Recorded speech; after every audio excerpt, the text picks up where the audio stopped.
Ramakrishna friends. तर आज आम्ही चाललेलो अष्टविनायकला. तर आता तुम्हाला सर्व दाखवणार आहे. आता मंदिरात चला.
प्रत्येक मंदिराच्या इथे आपण गेलो की त्या मंदिराची माहिती मी तुम्हाला सांगत जाईनच. ओके, तर अष्टविनायक.net ह्या आपल्या कंपनीचं नाव आहे. तर आपण फक्त अष्टविनायकच्या यात्राच करतो. आपण त्या दृष्टीने दिलीप सरांनी माझ्याशी कॉन्टॅक्ट केला आणि आपण अष्टविनायक यात्रेसाठी प्लॅन केलेला आहे. तर अष्टविनायक यात्रा ह्याच्या अगोदर किती जणांची झालेली आहे अष्टविनायक यात्रा? बरं, व्हेरी गुड. तर अष्टविनायक यात्रा करताना आपल्या सर्वांना माहिती आहे की अष्टविनायकपैकीमध्ये आपण 8 मंदिरांचं दर्शन करतो. तर 8 मंदिरांपैकी मोरगावचं मयुरेश्वर जो आहे ते सगळ्यात प्रमुख गणपतीचं मंदिर मानलं जातं. पण ते गणपतीचं मूळ स्थान मानलं जातं. बाकीची 7 जी आहे ती अवतार क्षेत्र आहे. त्यामुळे शास्त्रोक्त पद्धतीने अष्टविनायक यात्रा म्हणजे जेव्हा करतो तेव्हा मोरगाववरनं सुरू करतो आणि सिक्वेन्स वाईज दर्शन असतं ते. त्यामुळे त्याला 3 दिवस तरी कमीत कमी लागतात. नॉर्मल अष्टविनायक यात्रा आपण करतो तेव्हा 3 दिवस आपण करतो, पण त्यामध्ये आपण जेजुरी मंदिर, प्रति बालाजी मंदिर, प्रति शिर्डी मंदिर एक्स्ट्रा स्पॉट कव्हर करतो आणि आता आपल्या 2 दिवसामध्ये अष्टविनायक यात्रा होते. आता शास्त्राप्रमाणे आपण यात्रा जेव्हा करतो तेव्हा मोरगावपासून सुरू करून शेवटला मोरगाव करतो. म्हणून हल्ली लोक म्हणतात की ज्या पहिल्या मंदिरापासून सुरुवात करतो तेव्हा आपण यात्रा शेवटला त्या मंदिराला करतो तेव्हा यात्रा पूर्ण होते. तसं नाही आहे ते. ती यात्रा बरोबर आपण मोरगावला आपण संकल्प करतो आणि मग यात्रा पूर्ण करून शेवटला पूर्ण दर्शन घेतो. तर एक दर्शनाचं सायकल आपण कंप्लीट करतो. म्हणजे कुठल्याही मंदिरामध्ये आपण जेव्हा जातो तेव्हा मंदिरामध्ये आपण जेव्हा देवाचं दर्शन घेतो तेव्हा आपण प्रदक्षिणा मारतो. म्हणजे आपण ते दर्शनाचं सायकल पूर्ण करतो. तर तसंच अष्टविनायक यात्रा शास्त्रोक्त पद्धतीने करताना आपण मोरगावचं दर्शन घेऊन सिक्वेन्स वाईज दर्शन घेऊन शेवटला पुन्हा मोरगावचं दर्शन करतो. आणि आता नॉर्मल आपण अष्टविनायक यात्रा जेव्हा करतोय तेव्हा पुन्हा आपण पहिल्या मंदिराकडे जाण्याची गरज नसते. कारण की आपण आता घरात निघताना आमच्या घरच्या देवाला आपण नमस्कार करून निघालोय, मंदिरामध्ये आपण नमस्कार निघालोय. तर आपण बाकीच्या 8 मंदिराचं दर्शन करून जेव्हा पुन्हा आपण घरी पोहोचतो देवाला नमस्कार करतो तेव्हा आपली ती यात्रा सायकल आपलं दर्शनाचं सायकल पूर्ण होतं. त्यामुळे कंपल्सरी असं नाही की तुम्ही पहिल्या मंदिरातून सुरू करता तिथे तुम्हाला संपवायला पाहिजे. आपलं ते सायकल आपलं व्यवस्थित पूर्ण होतं. तर ही बेसिक इन्फॉर्मेशन आपल्या अष्टविनायकची झाली.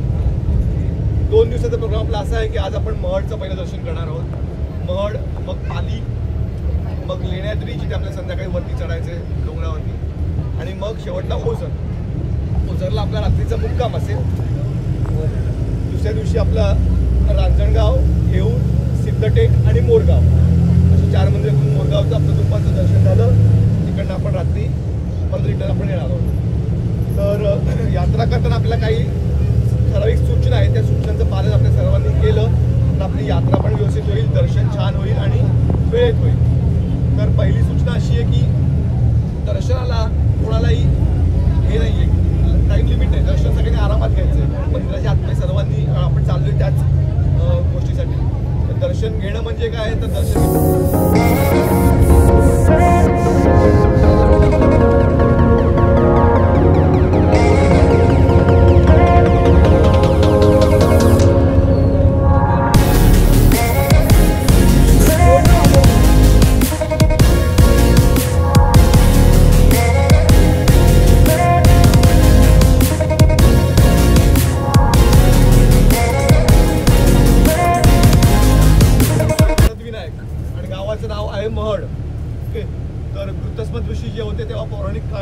इथे अनुष्ठान करून गणपतीची सिद्धी प्राप्त केली होती आणि एका भक्ताच्या स्वप्नामध्ये जेव्हा गणपती आले होते तेव्हा त्यांना या तलावामध्ये गणपतीची मूर्ती सापडली होती, जिचं प्रतिष्ठापना करून इथे मंदिर उभारण्यात आलं.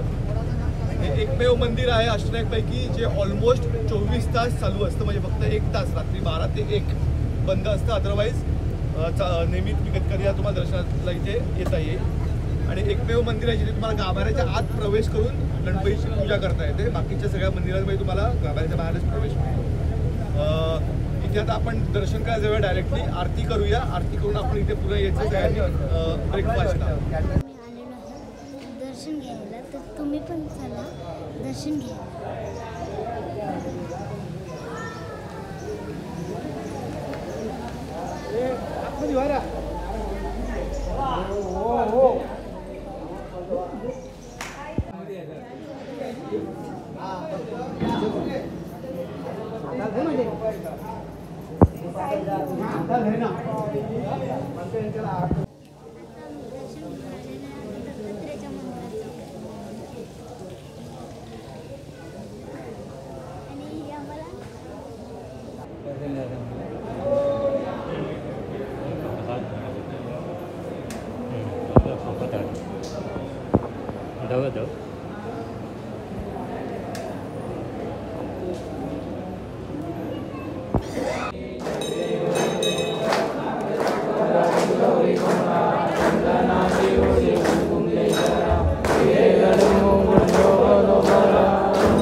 गणपतीचे दर्शन करायला जाणार आहोत. तर आता तुम्हाला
खरेदी करायची खरं आता काय ना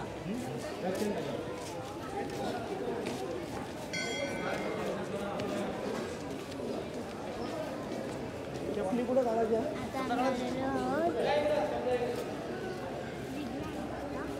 चप्पल सेंटर आहे.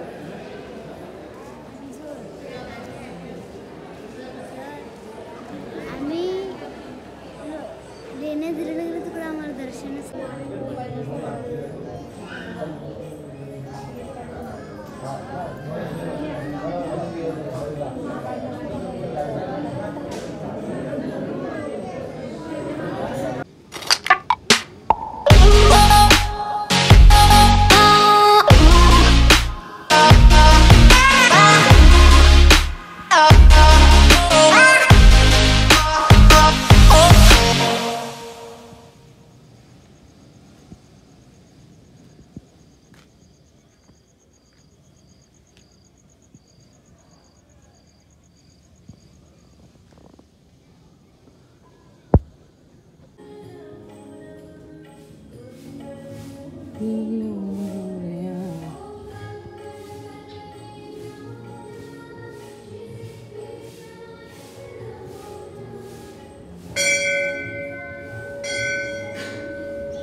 म्हणजे मातीपासून पुतळा बनवून गणपतीला जन्म दिला.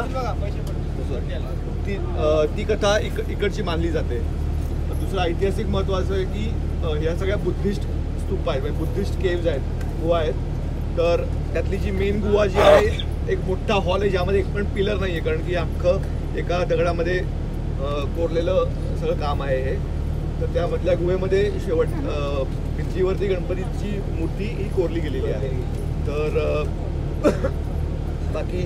बाकीच्या गुफांमध्ये आता काहीच बघण्याचं काही राहिलेलं नाही आहे. बाकी मेन गुहेमध्ये आणि ही पूर्ण एरिया हा आर्किओलॉजिकल सर्वे ऑफ इंडियाच्या अंडर येतो, भारतीय पुरातत्व खात्यामध्ये येतं. त्यामुळे आहे तसंच आहे मंदिर ते.